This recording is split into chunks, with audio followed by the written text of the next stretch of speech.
Bab 331, mengancam, dua pembaruan. Haha. Owen tertawa dingin, seolah dia baru saja mendengar lelucon terbaik di dunia. Julian, apa yang kamu bicarakan? Kamu anak pemberontak. Kamu memintaku untuk peta tempat tinggal Gunung Huayu.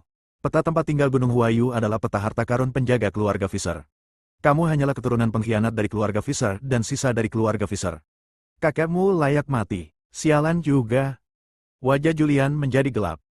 Berjalan menuju Owen selangkah demi selangkah. Kaisar datang tepat waktu dan berdiri di depan Julian. Julian, apa yang ingin kamu lakukan? Tahukah kamu siapa dia? Dia adalah keturunan langsung keluarga Fisher dan calon kepala keluarga Fisher. Pergi. Julian berkata dengan dingin.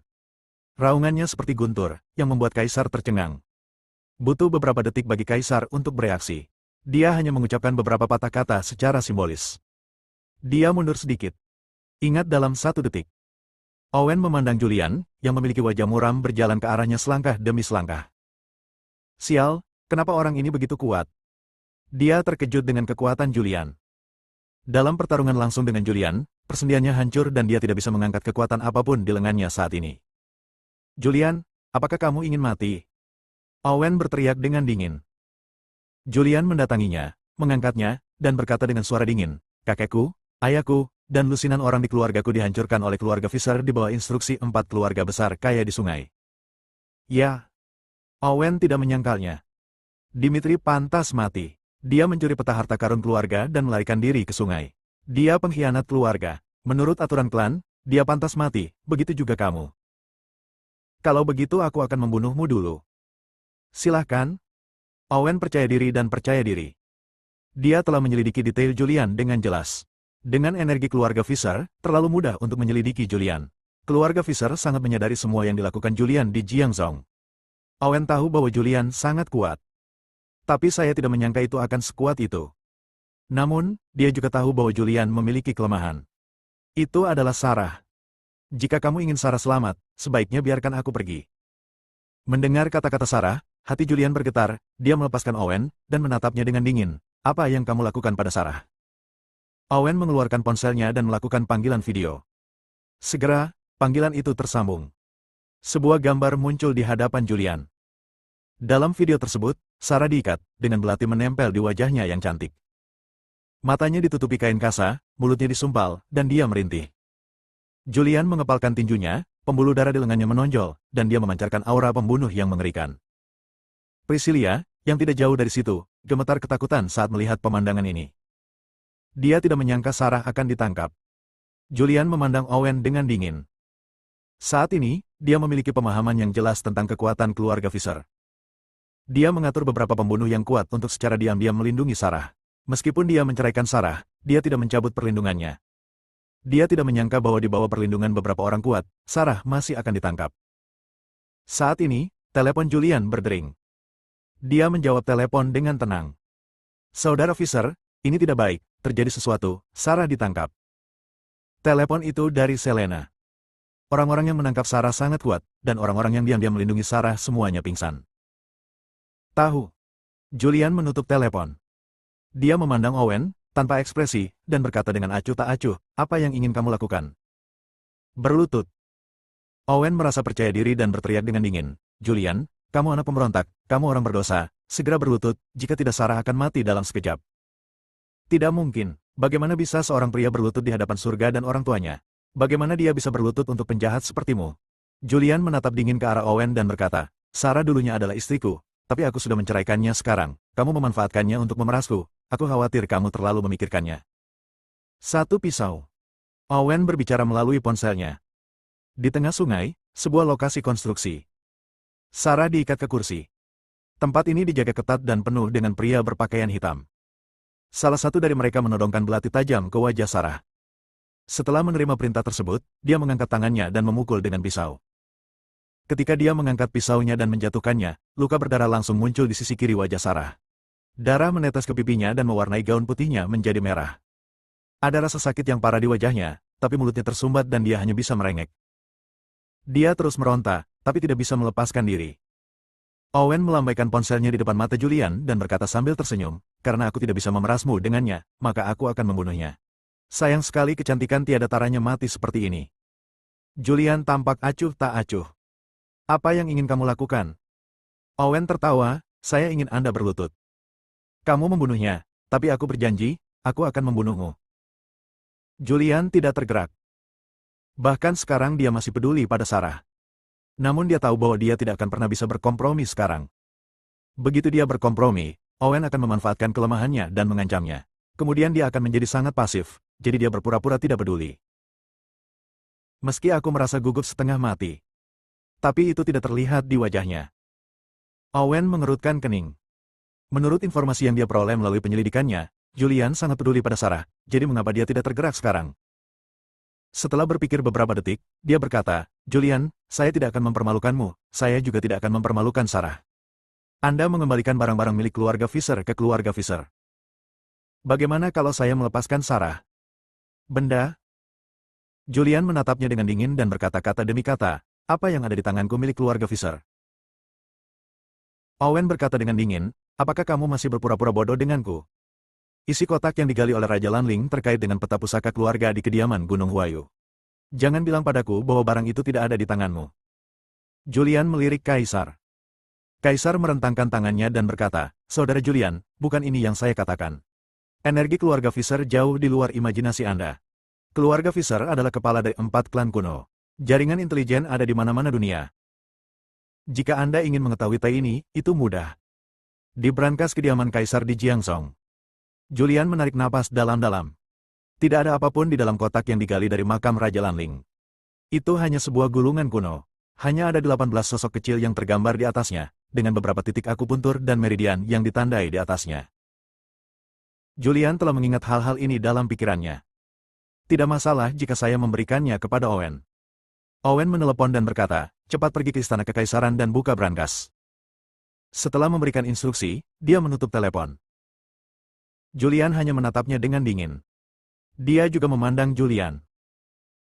Kaisar berdiri untuk merapikan segalanya dan berkata sambil tersenyum, Hei, apa yang kamu lakukan? Kita semua adalah satu keluarga. Ayo duduk dan minum teh. Sudut bibir Owen terangkat menjadi senyuman tipis. Dia berbalik dan berjalan menuju paviliun dan duduk di paviliun. Julian juga berjalan mendekat dan duduk di seberangnya. Priscilla kemudian mendekat dan duduk di sebelah Julian. Beberapa orang duduk bersama, tidak ada yang berbicara, dan suasananya tampak agak tidak normal. Kaisar tersenyum dan berkata, Saudara Julian, saya tidak tahu apa yang terjadi dengan keluarga Fisher saat itu, tetapi saya telah mendengarnya. Memang kakekmu yang memberontak dan mencuri peta harta karun keluarga, kediaman Gunung Huayu peta, dan melarikan diri dari Kyoto. Aturan 4 keluarga besar ini sangat ketat. Ini telah ditetapkan sejak zaman Raja Lanling. Jika Anda melanggarnya, Anda akan mati. Julian hanya tahu sedikit tentang 4 keluarga besar. Hanya saja Kaisar memberitahunya bahwa keempat keluarga besar semuanya memiliki peta harta karun di tangan mereka. Dia bertanya dengan tenang, apa hubungan antara 4 keluarga besar dan Raja Lanling? Mengapa hal-hal yang digali oleh Raja Lanling terkait dengan peta harta karun yang diturunkan oleh keluarga Fisher selama ribuan tahun? Ini? Kaisar tertegun sejenak, lalu menjelaskan, sebenarnya saya tidak tahu banyak. Saya baru saja mendengar dari para tetua keluarga bahwa nenek moyang dari 4 keluarga besar adalah pengikut Raja Lanling 1000 tahun yang lalu. Bab 332, Rahasia Bunga Berdiam di Pegunungan dan Gambar Bulan. Kaisar menceritakan sebuah kisah dari masa lalu. Ia menceritakan asal-muasal 4 keluarga besar tersebut. 4 keluarga besar berasal dari ribuan tahun yang lalu. Pangeran Lanling. Julian mengerutkan kening. Tidak ada catatan mengenai angka ini dalam sejarah. Dia memandang Kaisar dan bertanya, siapakah Raja Lanling? Kaisar menggelengkan kepalanya. Dia tidak tahu siapa Raja Lanling. Bagaimana saya bisa mengetahui tentang sosok dari 1000 tahun yang lalu? Bukan saja saya tidak mengetahuinya, hanya ada sedikit catatan tentang Raja Lanling dalam catatan klasik dari 4 keluarga besar. Owen berkata dengan wajah tegas, Saudara ke-9, omong kosong apa yang kamu bicarakan tentang mengikuti anak ini? Kaisar berhenti sebentar dan berkata, Saudara Owen, Julian juga merupakan keturunan keluarga Fisher, jadi dia harus mengetahui sejarah keluarga Fisher, dan apa yang saya katakan bukanlah rahasia. Owen tidak berkata apa-apa. Sekarang dia tidak bisa mengangkat kekuatan apapun di lengannya patah. Dia sedang menunggu. Ketika dia mengatur agar orang-orang di Jiangsong pergi ke kediaman kekaisaran untuk mendapatkan kotak yang digali oleh Raja Lanling, dia akan pergi dan mencari tempat untuk menyembuhkan. Kaisar melanjutkan, saya hanya tahu bahwa Raja Lanling adalah sosok dari ribuan tahun yang lalu. Dia tampaknya adalah adik dari seorang kaisar tertentu. Dia gagal dalam perebutan kekuasaan dan diasingkan ke perbatasan. Namun, dia adalah tidak mau menerimanya dan mengumpulkan harta dan kekayaan dunia. Dia ingin kembali, tetapi dia gagal memenangkan tahta sampai kematiannya. Sebelum dia meninggal, dia memberikan 4 peta harta karun yang dia kumpulkan kepada 4 pengikut untuk diamankan. Dikabarkan ada rahasia besar yang tersembunyi di keempat gambar itu. Raja Lanling tidak ingin keempat gambar itu bersatu, jadi dia memisahkannya. Tapi dia tidak menceritakan rahasia membuka keempat gambar itu. Baru pada beberapa dekade terakhir ketika orang-orang dari 4 keluarga besar sedang memilah-milah karya klasik, mereka mengetahui bahwa item kunci untuk membuka 4 gambar ada di dalam kotak kecil di makam Raja Lanling. Oleh karena itu, keempatnya keluarga besar menghabiskan puluhan tahun untuk menemukan makam kuno Raja Lanling. Julian mendengarkan dengan cermat. Dengarkan sejarah yang tak terhitung ini. Namun ia bingung, apa hubungan diagram meridian di kotak tembaga kecil itu dengan keempat gambar tersebut? Dia telah melihat gambar Huayu Mountain Residence. Itu hanya lukisan pemandangan. Ada gunung, air dan rumah bambu. Selain itu, tidak ada yang istimewa darinya. Kaisar terus berbicara. Saat itu, Raja Lanling membagikan kekayaannya kepada 4 keluarga besar. Keempat keluarga besar tersebut mengandalkan kekayaan peninggalan Pangeran Lanling dan hidup dengan sangat nyaman. Namun, di zaman modern, kekayaan 4 keluarga besar sudah hampir habis. Oleh karena itu, keempat keluarga besar tersebut pun mulai berbisnis, dan kini masing-masing dari 4 keluarga besar tersebut kini sekaya negara. Julian melirik ke arah Kaisar dan bertanya, siapa yang memberi alamat makam kuno Raja Lanling kepada geng perampok makam? Kaisar merentangkan tangannya dan berkata, bagaimana saya bisa mengetahui hal ini? Lalu mengapa bangsamu muncul di makam kuno Raja Lanling untuk merebut kotak itu? Saudara Julian, kamu boleh makan makanan sembarangan, tetapi kamu tidak boleh mengucapkan kata-kata sembarangan. Saya tidak tahu sama sekali tentang masalah ini. Apa maksudmu dengan orang-orangku? Apakah ada kesalahpahaman di sini? Kaisar buru-buru membela diri. Julian tidak bertanya lagi. Meskipun Kaisar menyangkalnya, dia tahu bahwa kotak itu dicuri oleh rakyat Kaisar. Nama pria ini adalah Elon, dia sangat kuat, dan dia adalah bawahan Kaisar. Priscilia juga mendengarkan. Setelah mendengar cerita-cerita ini, dia juga sangat penasaran dan tidak bisa menahan diri untuk tidak bertanya, rahasia apa yang tersembunyi dalam 4 gambar yang ditinggalkan oleh Raja Lanling. Kaisar merentangkan tangannya. Owen menatap mereka berdua dan berkata dengan tenang, tidak apa-apa untuk memberitahumu. Ada pepatah di keluarga Fisher selama ribuan tahun bahwa jika kamu membuka rahasia peta tempat tinggal Gunung Huayu, kamu bisa mendapatkan kehidupan abadi. Julian tersenyum tanpa ragu-ragu. Hidup abadi? Bagaimana ini bisa terjadi? Dia adalah seorang mahasiswa kedokteran, dan dia sangat mahir dalam pengobatan Tiongkok. Dia tahu bahwa sel manusia memiliki umur. Bahkan jika dia dapat memperpanjang umurnya dengan menggunakan pengobatan tradisional Tiongkok, umurnya paling lama hanya 100 tahun. Sekarang Owen memberitahunya hal-hal konyol seperti kehidupan kekal. Benarkah? Priscilia tampak terkejut. Owen menggelengkan kepalanya dan berkata, bagaimana saya mengetahui hal ini? Ini hanya rumor keluarga. Pada zaman kuno, Kaisar Qin pergi ke laut untuk mencari obat mujarab, dan Kaisar Ming melakukan pengorbanan ke surga di Gunung Wutai untuk berdoa bagi keabadian. Dalam sejarah Daxia selama ribuan tahun, ada 3 topik yang berkaitan dengan keabadian. Dia bilang dia tidak akan bermain selama 3 hari 3 malam. Berbicara tentang ini, Owen mendengus dingin. Kenapa aku memberitahumu ini? Dia menutup mulutnya dan tidak berkata apa-apa lagi. Julian juga berpikir. Memikirkan tentang Kaisar, perkataan Owen benar atau salah. Suasana di tempat kejadian menjadi tidak normal. Waktu berlalu menit demi menit. Dalam sekejap mata, lebih dari setengah jam berlalu. Saat ini, telepon Owen berdering dan dia menjawab panggilan tersebut. Tuan muda, semuanya sudah ada di tangan. Owen tidak berkata apa-apa, menutup telepon, berdiri dan pergi.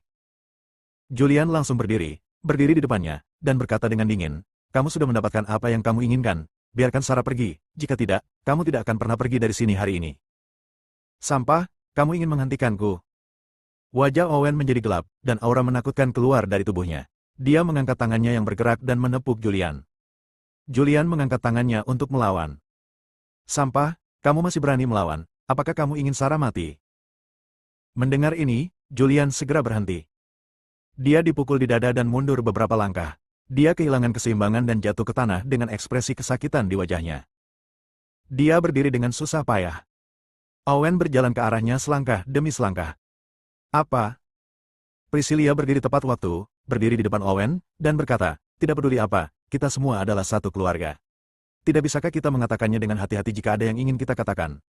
Apakah kita harus mengambil tindakan? Owen memandang Julian yang berdiri dan berkata dengan dingin, Julian, saya akan melepaskanmu hari ini. Kamu bisa hidup dengan baik. Cepat atau lambat, petugas penegak hukum keluarga Fisher akan menemukanmu dan melenyapkan pengkhianat di klan. Setelah mengatakan itu, dia berbalik dan pergi. Biarkan Sarah pergi.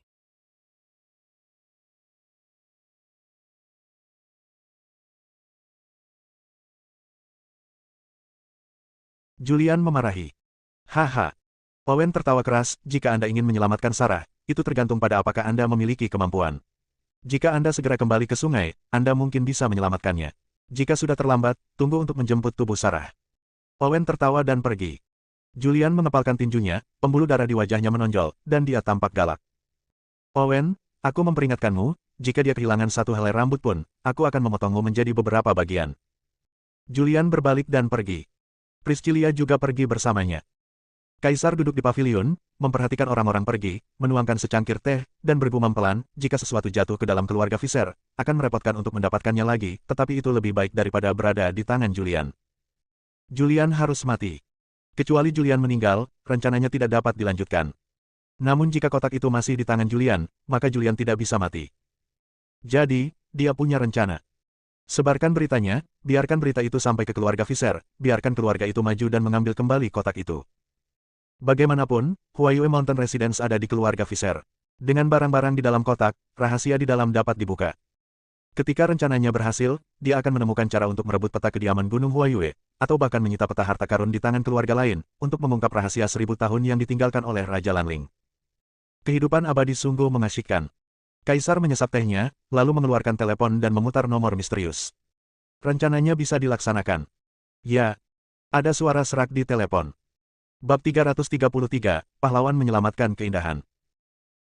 Julian meninggalkan istana Kaisar. Begitu dia pergi, dia mengeluarkan ponselnya dan menelepon Philip. Pergi dan cari tahu keberadaan Sarah segera. Aku akan segera kembali. Setelah memberikan instruksi, dia menutup telepon dan naik pesawat pribadi Pablo kembali ke Jiangzhou. Dia kembali dengan sangat cepat. Dalam waktu kurang dari 2 jam, dia kembali ke sungai sebelum hari gelap. Begitu dia turun dari pesawat, dia menelepon Philip. Apakah kamu sudah mengetahuinya? Di mana Sarah sekarang? Suara Philip terdengar di telepon, Bos, kami belum menemukannya, tolong beri saya sedikit waktu lagi. Secepat mungkin. Julian menarik napas dalam-dalam. Di sampingnya, Priscilla menarik tangan Julian dan berbisik, Saudara Fisher, jangan khawatir, ini akan baik-baik saja. Saya harap tidak apa-apa. Ekspresi Julian suram dan menakutkan, dan dia berkata dengan dingin, jika sesuatu terjadi padanya, saya akan membiarkan Owen dikuburkan bersamanya.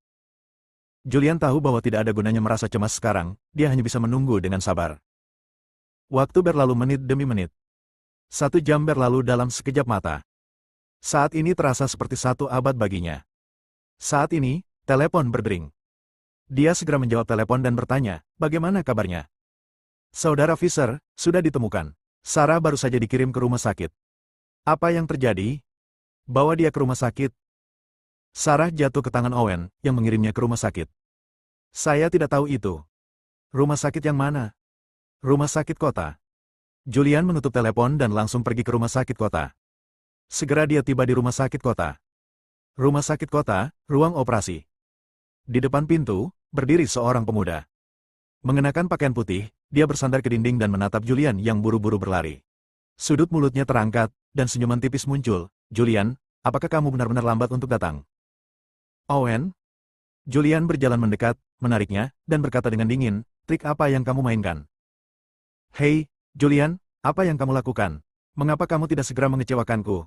Aku tidak melakukan trik apapun. Aku hanya berpikir Sarah cantik dan bisa diajak bermain-main. Itu sebabnya aku berlari ke tengah-tengah sungai dan seorang pahlawan datang menyelamatkanku. Sungguh indah. Anda. Julian sangat marah hingga seluruh tubuhnya gemetar. Dia adalah naga hitam yang agung, komandan jutaan pasukan naga hitam, tapi dia ditipu oleh anak laki-laki bodoh.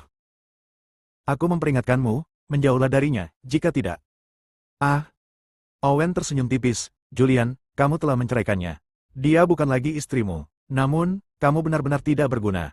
Butuh waktu lama bagimu untuk mendapatkan sertifikat dan hidup bersama begitu lama, tetapi dia masih perawan. Julian menarik napas dalam-dalam dan mencoba menenangkan dirinya. Dia menurunkan Owen dan segera duduk di kursi di luar ruang operasi. Owen merapikan pakaiannya yang berantakan dan mengangkat sudut mulutnya menjadi senyuman tipis. Priscilla duduk di samping Julian dan dengan lembut memegang tangannya. Segera, Sarah diusir dari ruang operasi. Tidak ada luka di tubuhnya. Hanya ada bekas luka di wajahnya dan memerlukan operasi sederhana. Begitu dia didorong keluar, Julian berdiri tepat waktu dan berjalan, dengan kekhawatiran di wajahnya. Sarah, kamu baik-baik saja. Melihat bahwa itu adalah Julian, wajah Sarah menjadi gelap dan dia berkata, Julian, mengapa kamu ada di sini, menyelamatkan anak lelaki tampanku? Sarah ditangkap dan wajahnya dicukur.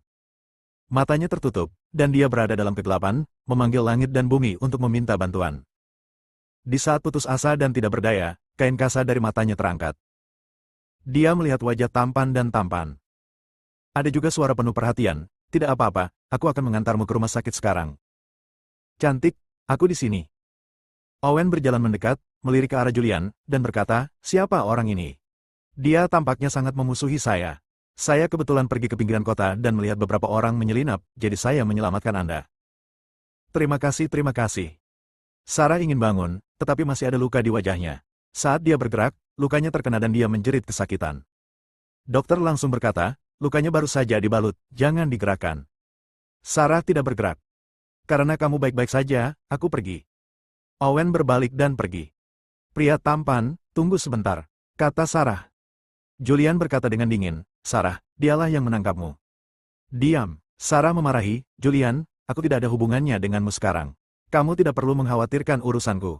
Aku tidak tahu siapa yang menangkapku, tapi aku tahu siapa yang menyelamatkanku.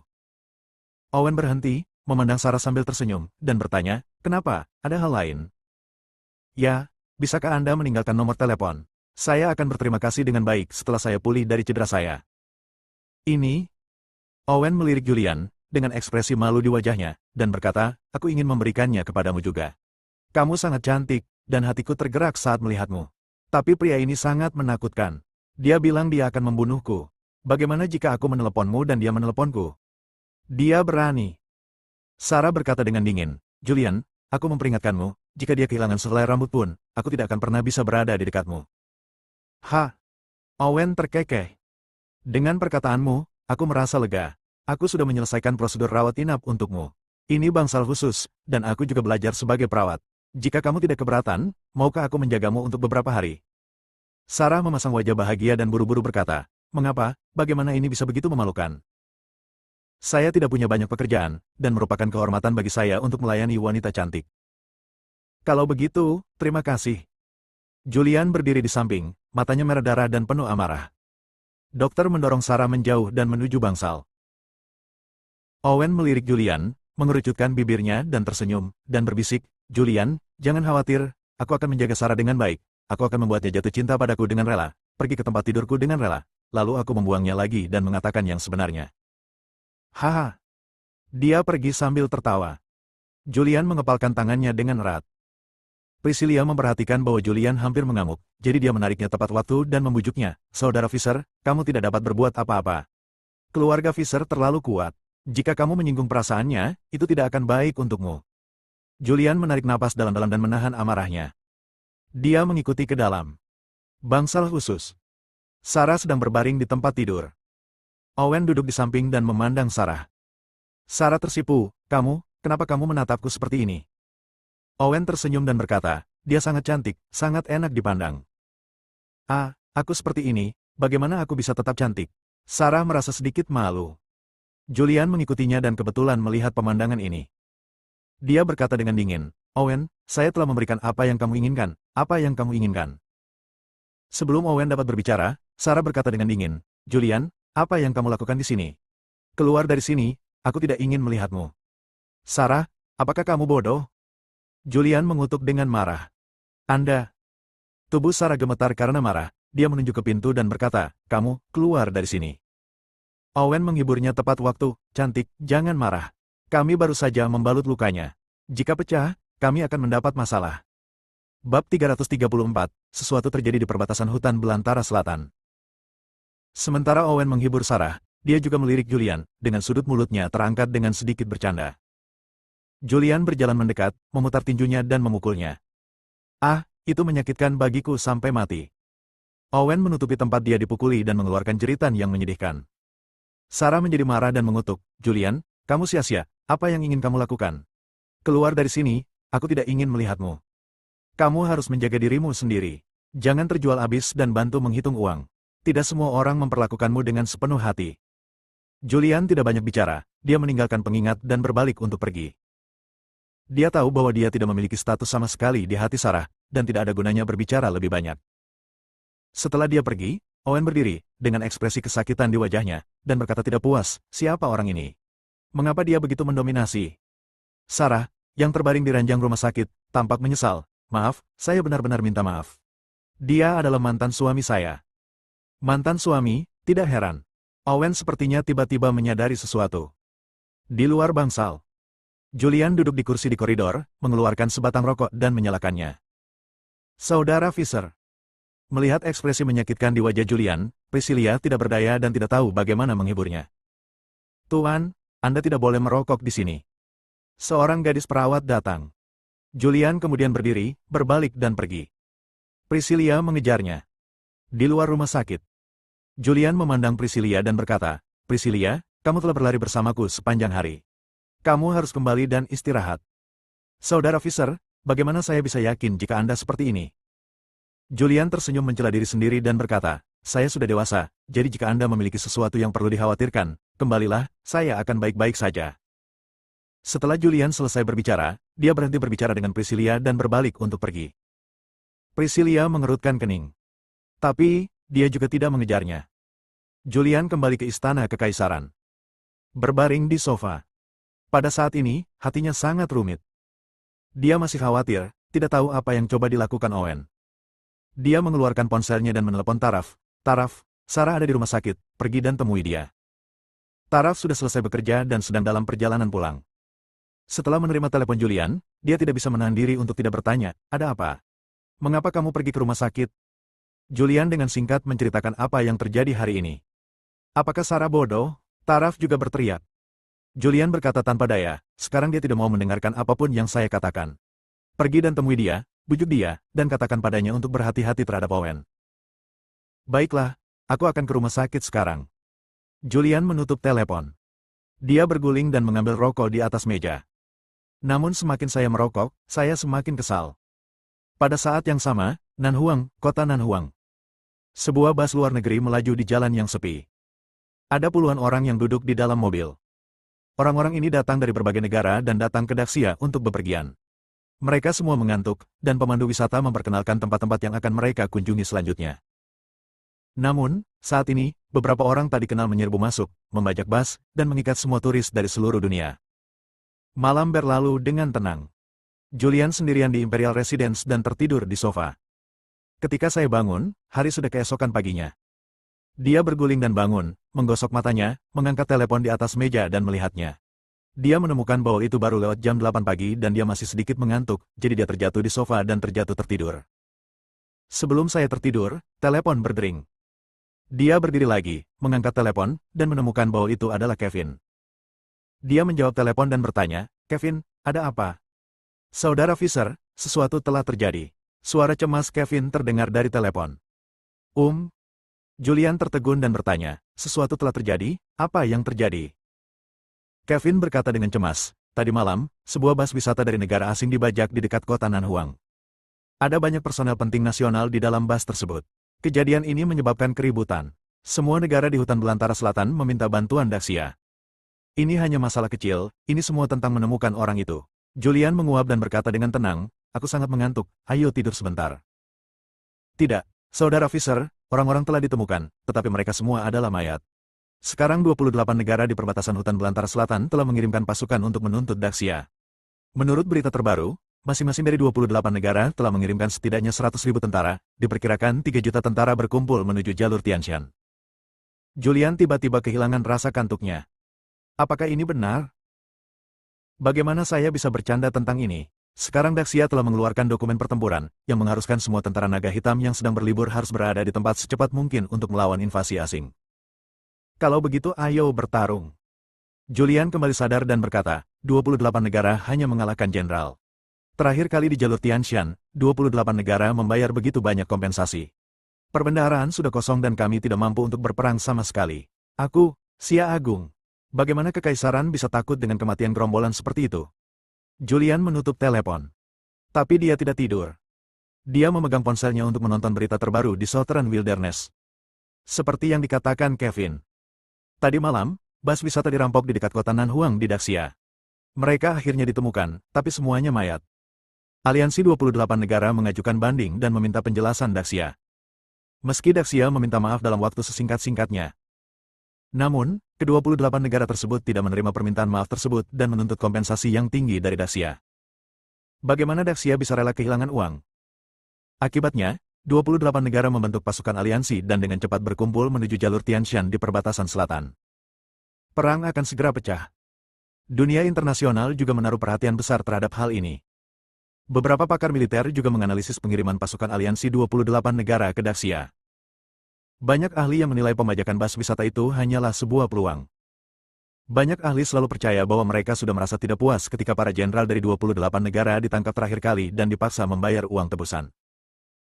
Atau mungkin bus wisata tersebut dibajak kali ini karena 28 negara sedang mencari kesempatan untuk mengirimkan pasukan untuk menaklukkan Daxia dan membuat Daxia membayar uang untuk mengganti kerugian perbendaharaan. Setelah Julian melihat sekilas, dia dengan santai membuang teleponnya ke samping. Dia telah mengundurkan diri. Dia bukan lagi panglima dari hutan belantara selatan dan tentara naga hitam. Masalah di perbatasan hutan belantara selatan tidak ada hubungannya dengan dia. Dia tidak terlalu memperhatikan, pergi mencuci muka, dan keluar untuk sarapan. Setelah sarapan, saya menelepon Taraf. Taraf, apa kabarmu? Desahan Taraf datang dari telepon. Sarah telah benar-benar berubah sekarang. Dia menjadi keras kepala. Tidak peduli apa yang saya katakan, dia tidak mendengarkan. Dia juga berkata, saya diutus oleh Anda untuk membantu Anda berbicara. Aku sangat marah. Inilah yang diharapkan Julian. Banyak hal telah berkembang hingga saat ini, dan dia tidak bisa berbuat apa-apa. Sarah berhak mengejar kebahagiaannya sendiri. Tapi dia benar-benar tidak tega melihat Sarah ditipu dan dipermainkan. Nah, itu dia, tutup telepon sekarang. Julian menutup telepon. Lalu, hubungi Selena. Apakah orang yang melindungi Sarah baik-baik saja? Tidak apa-apa, dia sudah bangun. Aku tahu musuhnya tidak sekuat itu, tapi dia menggunakan narkoba. Terus ikuti Sarah, jangan biarkan dia terluka. Julian memberikan beberapa instruksi dan kemudian menutup telepon. Bab 335, Sarah ingin mengadakan perjamuan dengan penuh gaya. Cedera Sarah tidak serius. Setelah membalut bekas luka di wajahnya, dia menginap di rumah sakit untuk observasi semalaman dan kemudian pulang. Owen secara pribadi mengirimnya pulang. Keluarga Hansel. Leona bertanya dengan ekspresi khawatir, Sarah, apa yang kamu lakukan? Mengapa kamu berakhir seperti ini hanya dalam satu malam? Bu, tidak apa-apa. Siapa tuan muda ini? Mata Leona tertuju pada Owen. Melihat dia tampan dan tampan, dia menarik Sarah dan bertanya dengan suara rendah. Halo Bibi, nama saya Owen. Owen memperkenalkan dirinya dan berkata, saya dari keluarga Fisher di Kyoto. Keluarga saya memiliki banyak bisnis dengan aset melebihi 1 triliun. Ambil contoh Jiangli Group. Ini adalah grup yang dikendalikan oleh keluarga Fisher kami. Ah, apakah itu grup Jiangli dengan nilai pasar 1 triliun? Seru Leona. Owen mengangguk, ya, grup Jiangli hanyalah sebuah grup di bawah keluarga Fisher saya. Keluarga Fisher kami benar-benar negara kaya. Owen telah mengetahui situasi keluarga Hansel. Dia tahu bahwa Leona menyukai uang. Ah, Tuan Fisher, cepat duduk. Sarah, apa yang kamu lakukan sambil berdiri diam? Mengapa kamu tidak membuatkan teh untuk Tuan Fisher? Ya. Sarah pergi membuat teh. Leona menyapa Owen dengan hangat. Menanyakan di mana? Owen menjawab dengan tenang. Tuan Fisher, minumlah teh. Saya benar-benar ingin mengucapkan terima kasih kali ini. Jika bukan karena Anda, saya benar-benar tidak tahu bahaya apa yang akan saya hadapi. Sarah datang membawa teh, ekspresi terima kasih di wajahnya. Owen berhenti sebentar dan berkata, tidak apa-apa, ini hanya sedikit usaha. Ngomong-ngomong, Sarah, besok adalah ulang tahunmu yang ke-28. Di mana kamu berencana mengadakan pesta ulang tahunmu? Ah, aku belum memikirkannya, sederhanakan saja. Bagaimana ini bisa dilakukan? Leona segera menjadi tidak senang, bagaimana bisa lebih sederhana? Kali ini kita akan menjadi terkenal dan menghabiskan puluhan juta untuk mengadakan pesta ulang tahun dan mengundang semua orang penting di sungai. Nona Sarah, apakah ulang tahunmu besok? Owen berpura-pura terkejut. Ya, Sarah mengangguk. Owen tersenyum dan berkata, itu pasti terkenal. Bibi benar, kami ingin melakukannya dengan cara yang glamor dan bermartabat, sehingga semua orang di dunia tahu bahwa Sarah berusia 28 tahun. Ya, itu dia. Leona tersenyum begitu keras hingga dia tidak bisa menutup mulutnya. Baiklah kalau begitu. Sarah mengangguk tak berdaya. Leona menarik Sarah dan berkata, Sarah, Ayo pergi ke villa keluarga Hansel dan beritahu keluarga Hansel tentang pesta ulang tahun. Leona mulai membahas ulang tahun Sarah. Julian kembali ke Imperial Residence. Dia berbaring di sofa, tidak tahu apa yang dia lakukan. Ketika dia masih bersama Sarah, Sarah adalah segalanya baginya. Sekarang dia telah kehilangan Sarah, dia menyadari bahwa dia tidak ada hubungannya dan lesu sepanjang hari. Ding ding ding. Bel pintu berbunyi. Julian berbalik dan bangkit, menyalakan TV LCD, dan melihat pemandangan di gerbang melalui kamera pengintai. Di depan Imperial Villa, berdiri seorang wanita mengenakan gaun merah dan rambut bergelombang merah. Mengapa dia ada di sini? Julian mengerutkan kening. Julian, buka pintunya, aku tahu kamu ada di dalam. Suara Taraf terdengar. Julian menekan remote control. Pintu besi Imperial Residence terbuka. Taraf masuk. Memasuki kediaman kekaisaran yang mirip istana. Dia mendekat, berdiri di samping, melihat abu rokok di seluruh meja, dan mengerutkan kening. Ada apa denganmu? Berapa banyak kamu merokok? Duduklah di mana saja. Julian melirik Taraf dengan malas. Ada minuman di lemari es, ambillah yang kamu mau. Julian, bisakah kamu bersemangat? Ini hanya perceraian. Apa masalahnya? Jika kamu masih tidak bisa melepaskannya, kejarlah. Lihat kamu akan menjadi seperti apa. Taraf benci kalau besi tidak bisa menjadi baja. Kamu adalah panglima tentara naga hitam di hutan belantara selatan. Kamu adalah naga hitam. Kamu adalah dewa perang penjaga Gritsia. Lihat seperti apa penampilanmu sekarang. Apakah kamu terlihat seperti dewa perang? Taraf, apakah kamu di sini untuk melihat leluconku? Jika demikian, kamu sudah melihatnya, silakan kembali. Taraf duduk, meletakkan tas di tangannya ke samping, mengambil tisu di atas meja, dan mulai mengumpulkan abu rokok di atas meja. Sambil memilahnya, dia berkata, besok adalah ulang tahun Sarah yang ke-28. Sarah berencana mengadakan pesta ulang tahun yang akbar. Lokasinya telah ditentukan, dan di Hotel Jiangsong. Oh, benarkah? Julian tertegun sejenak sebelum memikirkannya. Dia ingat ulang tahun Sarah sebelumnya, tetapi dengan begitu banyak hal yang terjadi, dia tidak dapat mengingatnya untuk beberapa saat. Taraf mengangguk dan berkata, undangan telah dikirimkan kepada saya. Saya hanya ingin memberitahu Anda bahwa terserah Anda apakah Anda pergi atau tidak. Lupakan saja, aku tidak akan pergi. Julian berkata dengan lesu, jika kamu pergi, kamu hanya akan dimarahi dan dipandang rendah. Siapa yang menyuruhmu menggunakan wajah ini? Tidak bisakah kamu menggunakan wajah lain? Julian itu sudah mati dan tidak akan pernah muncul lagi. Julian menggelengkan kepalanya sedikit. Sejak grup Jianglong dibubarkan, Julian dengan wajah seperti itu tidak akan muncul lagi. Seperti inilah dia sebenarnya. Dia adalah dirinya yang sebenarnya sekarang. Kenapa repot-repot memakai masker? Benar. Taraf memikirkan sesuatu dan bertanya, apakah kamu tahu tentang Nan Huang? Ya, Julian mengangguk, saya tahu, tapi ini normal. Dalam 10 tahun terakhir, Daxia telah mengalami konflik bersenjata dengan banyak negara kecil di perbatasan. Kali ini, 28 negara hanya bertempur di ajalan kecil, dan tidak akan ada pertempuran besar-besaran. Setelah Taraf membereskan meja, dia duduk. Apakah kamu benar-benar tidak pergi ke ulang tahun Sarah? Apakah kamu benar-benar menyerah seperti ini? Lalu apa lagi yang bisa kita lakukan? Julian berkata dengan tenang, apakah ada gunanya mengganggu? Aku benar-benar tidak memahamimu. Taraf mengerutkan kening dan berkata, kamu jelas tahu bahwa dia menyukai naga hitam, dan kamu adalah naga hitam, tetapi kamu menikah dengan keluarga Hansel sebagai sampah dengan identitas lain. Julian berkata tanpa daya, awalnya, saya hanya ingin membalas budi dia karena telah menyelamatkan nyawanya, dan saya hanya ingin melindunginya selama sisa hidup saya. Kemudian, karena beberapa hal, saya harus menggunakan identitas lain untuk menghubunginya. Awalnya aku mengungkapkan identitasku, tapi kemudian banyak hal terjadi, dan banyak orang ingin aku mati. Aku ingin menceritakan segalanya padanya dan mengadakan pernikahan dengannya setelah semuanya terselesaikan, tapi aku tidak menyangka aku bisa. Jangan menunggu sampai hari itu. Taraf juga menghela nafas dalam-dalam. Lalu apa yang akan kamu lakukan selanjutnya? Julian menggelengkan kepalanya sedikit. Dia benar-benar tidak punya rencana untuk masa depan. Setelah kehilangan Sarah, ia seolah kehilangan tujuan hidupnya dan kebingungan di persimpangan jalan, tidak tahu arah mana yang harus ia tuju. Lakukan saja selangkah demi selangkah. Hidup harus terus berjalan. Setelah hal-hal sulit ini terselesaikan, situasi di Kyoto diatur ulang, negara menjadi damai dan rakyat aman, dan tidak ada lagi menteri pengkhianat yang merugikan negara. Aku ingin berkeliling dunia. Julian sangat ingin pensiun, tidak mempedulikan apapun, tidak menanyakan apapun. Tapi dia tidak bisa. Kekaisaran Daxia tampak damai. Tapi ada arus bawah di istana Kyoto. Bersambung.